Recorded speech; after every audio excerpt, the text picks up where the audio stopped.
ఈ రవి భగవానుడు కర్కాటక రాశిలో జలరాశిలో మిత్రస్థానంలో వ్యయంలో ఉండగా ఈ ఆదివారం అమావాస్య పుష్యమి నక్షత్రం, ఈ పుష్యమి నక్షత్రంలో కర్కాటక రాశిలోనే ఉండడం, కర్కాటక రాశిలోని రవి సంచారం చేయడం వలన తెల్ల జిల్లేడు యొక్క వృక్షాన్ని చుట్టూ ప్రదక్షిణ చేయడం, ఆ వేర్లు తీసుకొని వచ్చి సింధూరణ పూసి ఇంట్లో పెట్టుకొని ఒక లక్ష్మీ గణపతి తంత్ర వరసిద్ధి మహాగణాధిపతి హోమం చేసుకోవడం, ఇంటికి గుమ్మడికాయ పగలగొట్టడం, ఇంటికి కట్టుకోవడం వలన ప్రభుత్వ ఉద్యోగ ప్రయత్నం చేసే వారికి చాలా మంచి కాలము.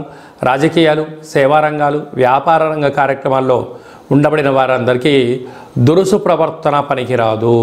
సత్ప్రవర్తన, ఓపిక, పట్టుదల, సహనం, ఎదుటి వ్యక్తులు ఏదైనా చెప్తూ ఉంటే వినే ప్రయత్నం చేయాలి. తొందరపాటు నిర్ణయంగా ఏదైనా భావించినట్లయితే రాశాధిపతి వ్యయంలో ఉండడం వలన అనవసరమైన ఖర్చులు, పోలీస్ స్టేషన్